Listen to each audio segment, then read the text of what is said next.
Assalamualaikum warahmatullahi wabarakatuh. Perkenalkan, nama saya Andri Rawan Stambuk F551-19061. Di sini saya akan menjelaskan tentang resume dan juga contoh dari materi perancangan dan analisis algoritma. Baik saja langsung kita ke materi yang pertama, yaitu algoritma branch and bound. Algoritma branch and bound atau BNB merupakan metode pencarian di dalam ruang solusi secara sistematis. Algoritma branch and bound merupakan sebuah teknik algoritma yang secara khusus mempelajari bagaimana caranya memperkecil search menjadi sekecil mungkin. Metode ini terdiri dari dua langkah, yaitu branch, yang artinya membangun semua cabang tree yang mungkin menuju lokasi. Kemudian ada bound, yang artinya menghitung node mana yang merupakan active node atau inode, dan node mana yang merupakan dead node atau dnode yang menggunakan syarat batas constraint.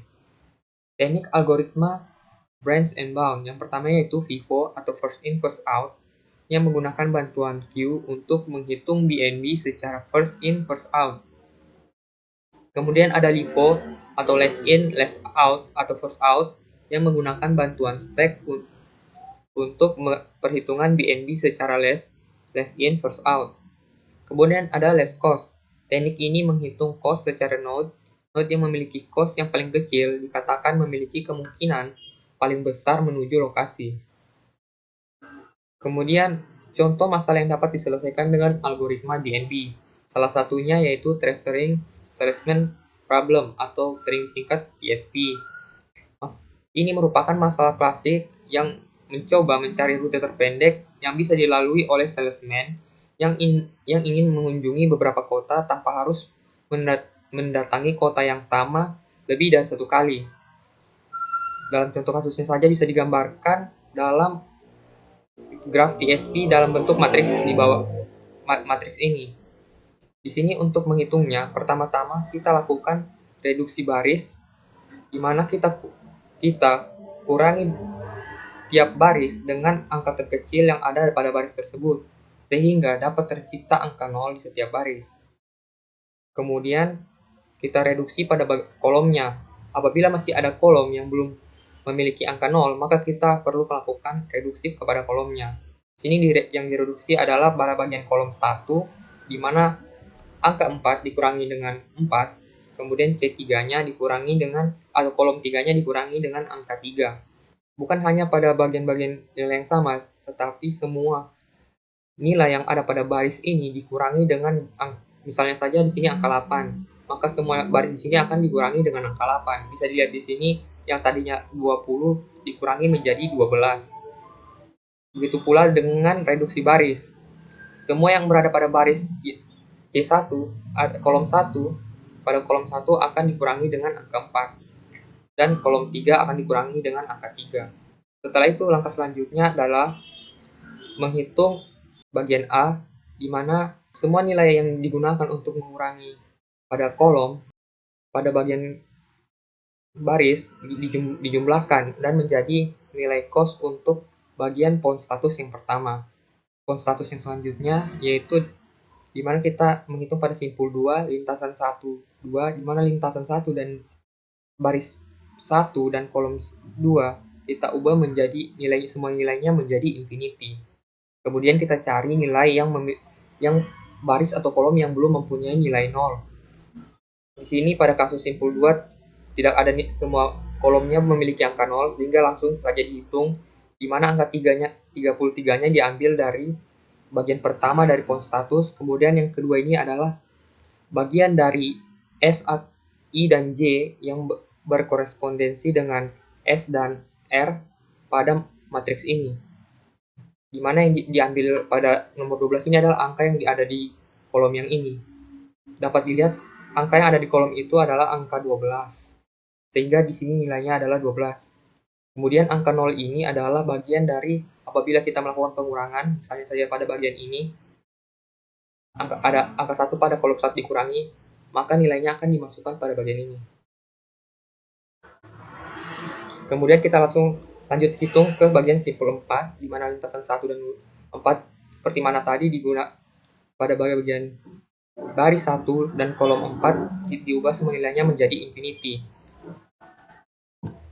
Kemudian pada bagian baris kelima, di sini tidak ada angka 0, sehingga nilai terkecilnya dikurangi dengan nilai tersebut, sehingga tercipta angka 0.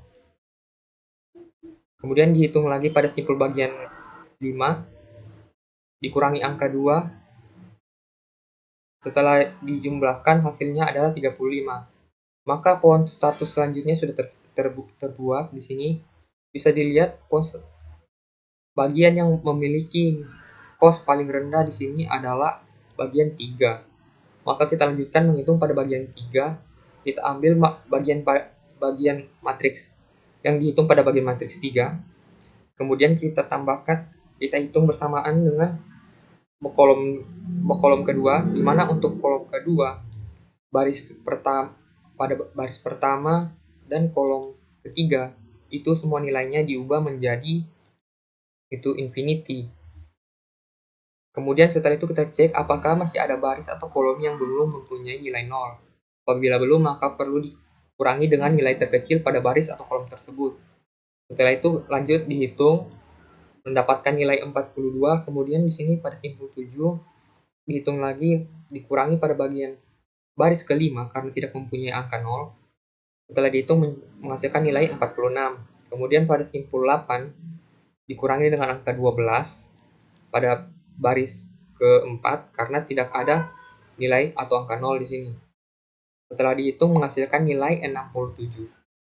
Kemudian tercipta pohon status yang selanjutnya, di mana untuk tahap yang ini nilai yang terendahnya yaitu pada bagian 6. Maka selanjutnya kita ambil bagian matriks yang menghasilkan pada bagian 6 ini. Simpul 6. Nah, kita ambil nilai matriks yang di sini, kemudian kita hitung lagi, kita bawa ke sini,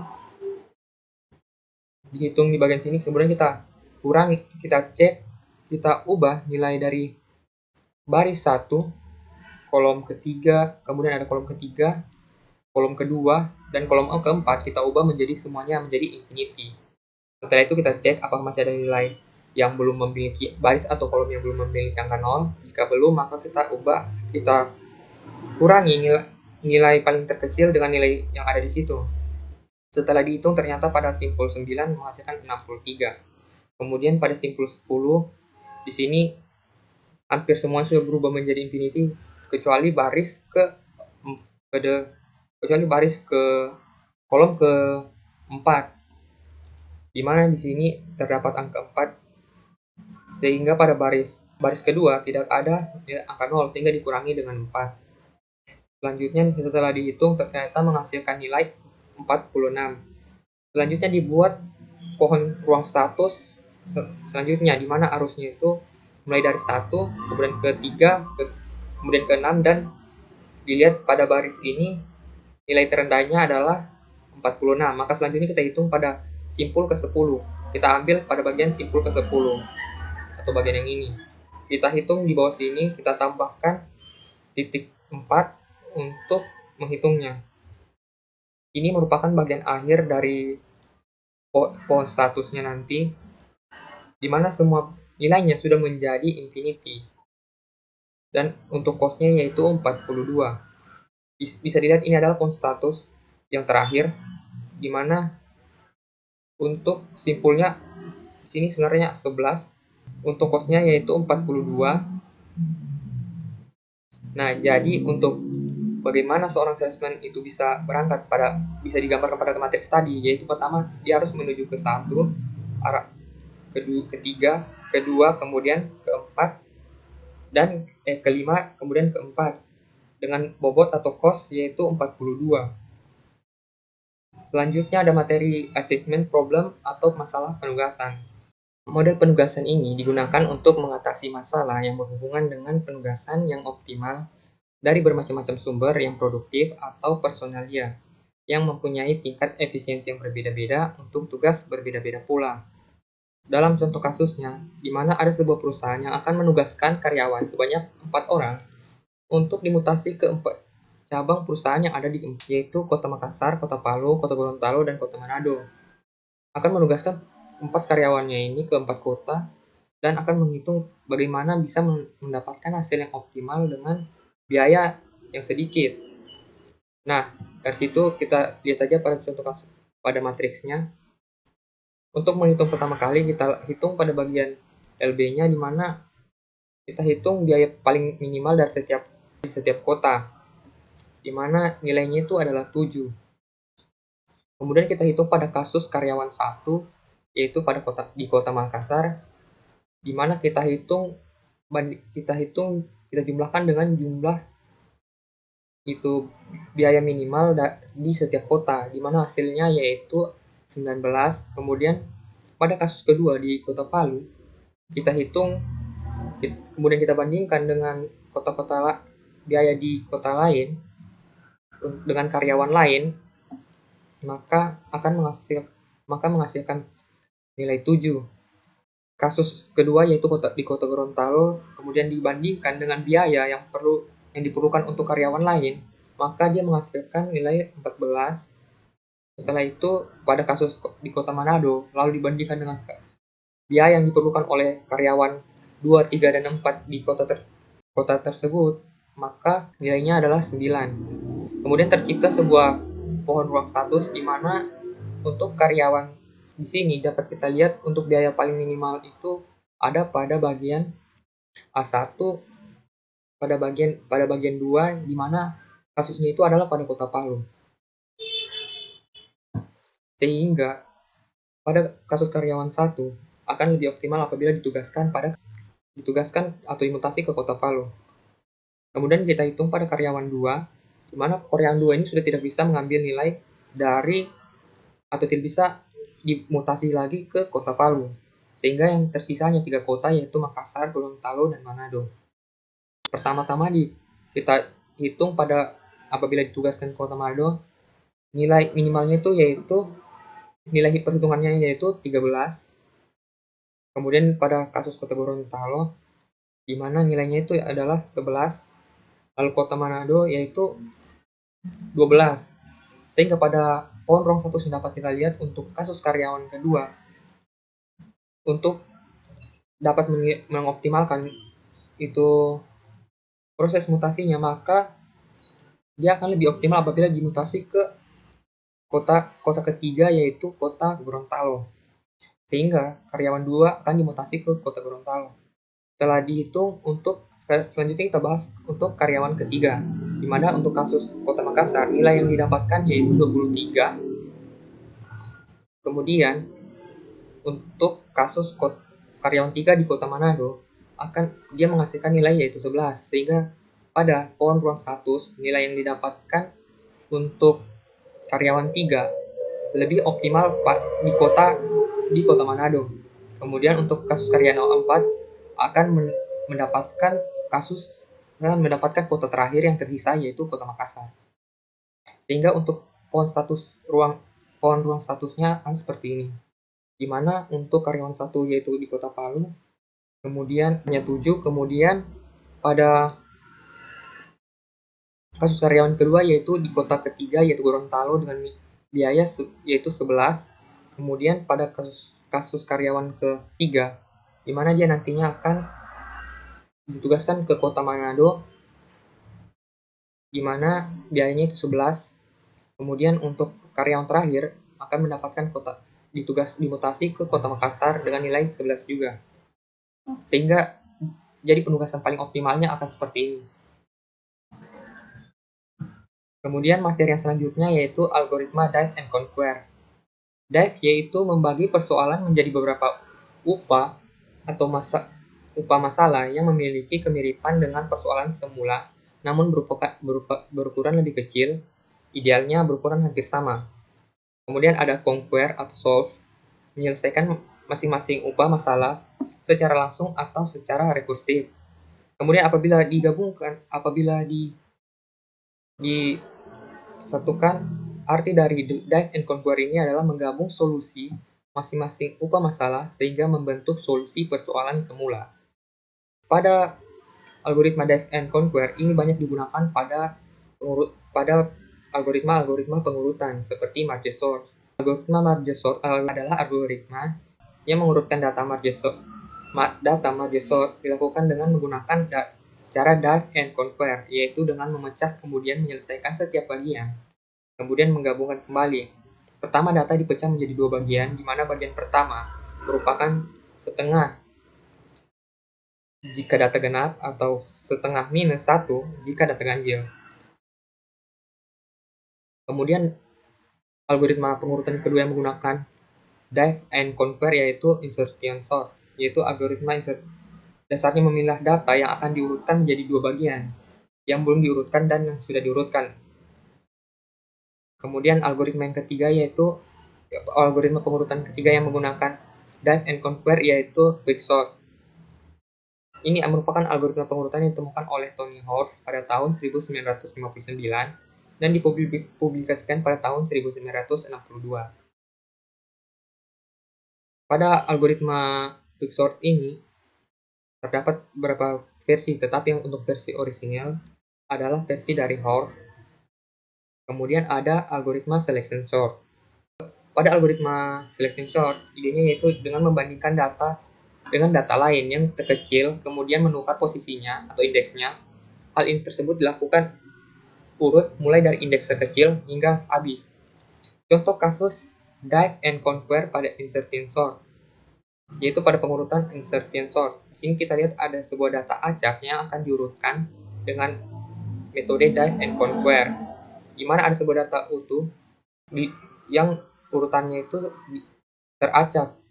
Kemudian data tersebut dipotong atau dibagi dua, di mana untuk bagian sebelah kirinya yaitu untuk data yang dibawa untuk atau siap untuk diurutkan, di mana akan dipisahkan antara array kiri dan array kanan. Kemudian apabila kita sudah pisahkan, kita akan mengambil array dari sebelah kanan, kemudian kita lihat apakah nilainya lebih besar atau lebih kecil dari nilai yang ada pada indeks pertama atau indeks nolnya.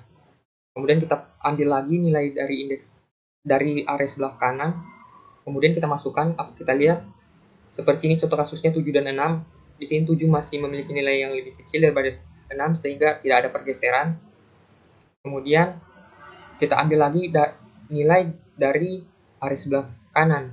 Di sini yang diambil tadi adalah array nilai 4, di mana nilai 4 akan mengambil posisi kedua karena nilainya lebih kecil dari 7. Kemudian kita ambil lagi nilai 5, kemudian diisikan setelah angka 4.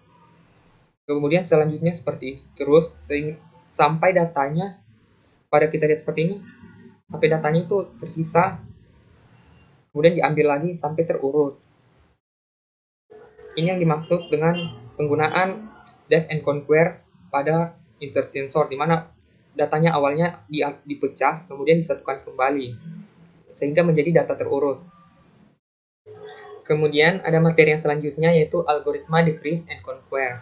Decrease and conquer yaitu metode desain algoritma dengan mereduksi persoalan menjadi beberapa subpersoalan yang lebih kecil, tetapi selanjutnya hanya memproses satu subpersoalan saja. Berbeda dengan dive and conquer yang memproses semua subpersoalan dan menggabung semua solusi setiap subpersoalan. Pada decrease and conquer terdiri dari dua tahap. Yang pertama yaitu decrease, yaitu mereduksi persoalan menjadi beberapa persoalan yang lebih kecil, biasanya 2 subpersoalan. Kemudian ada conquer, yaitu memproses satu subpersoalan secara rekursif.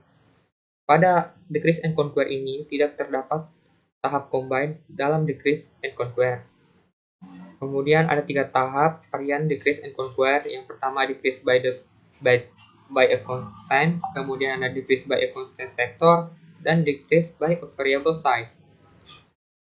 Pada algoritma decrease and conquer ini biasanya digunakan seperti mencari koin palsu, kemudian menghitung median, di mana di sini saya akan coba menjelaskan proses pencarian median menggunakan algoritma decrease and conquer.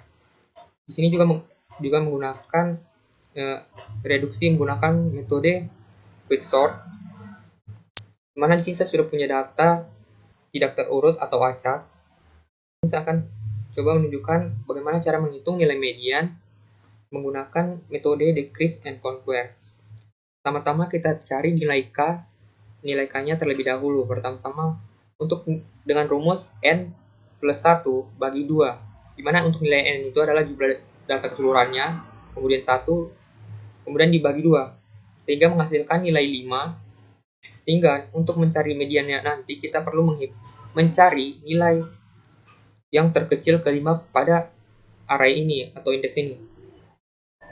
Kemudian selanjutnya langkahnya yaitu menentukan pivot, di mana kita tentukan pivotnya sini yaitu angka pertama pada array ini. Selanjutnya yaitu menentukan i dan j-nya. Di sini kita tentukan nilai yang paling ujung dari kanan dan sebelah kirinya, di mana untuk nilai i-nya yaitu 111 dan untuk nilai j-nya yaitu 8. Lebih besar i-nya maka ditukar. Maka nilai i dan j ditukar. Selanjutnya kita tentukan lagi i dan j. Di sini nilai i-nya ditentukan adalah 44 dan j-nya adalah 47.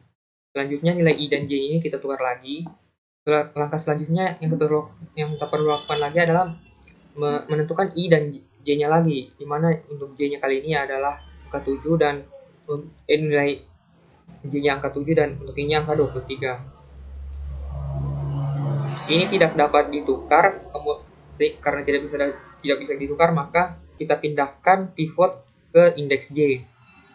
Karena hasil partisinya itu adalah 4, sehingga nilai S-nya lebih kurang dari 5. Maka proses selanjutnya adalah kita hanya perlu menghitung pada bagian sebelah kanan array ini. Langkah selanjutnya kita tentukan pivot yang baru untuk bagian kanan ini, di mana pivotnya kita gunakan angka pertama yaitu 23. Selanjutnya kita tentukan nilai i dan j-nya. Setelah kita tentukan nilai i dan j-nya, kita tukar. Apabila bisa ditukarkan, kita tukarkan nilai i dan j. Di sini bisa ditukarkan antara 44 dengan 12, sehingga kita tukar. Setelah itu kita tentukan lagi nilai i dan j-nya. Karena di sini nilai 12 dengan 120 tidak dapat ditukar, maka nilai pivotnya yaitu 23 kita tukar dengan posisi nilai j-nya, sehingga berpindah seperti ini. Maka di sini kita lihat hasil partisi atau nilai S yaitu 6, sehingga lebih besar dari angka 5 yang sudah kita hitung di awal tadi. Maka proses selanjutnya kita hitung bagian kiri. Tapi dalam kasus ini tidak ada angka lain, angka sebelah kiri yang tersisa dari pivot itu hanya angka 8. Sehingga angka 8 ini akan menjadi atau merupakan median yang kita cari. Baiklah, itu tadi penjelasan dari saya mengenai resume dan juga contoh dari materi perancangan dan analisis algoritma. Kurang dan lebihnya saya ucapkan terima kasih. Wassalamualaikum warahmatullahi wabarakatuh.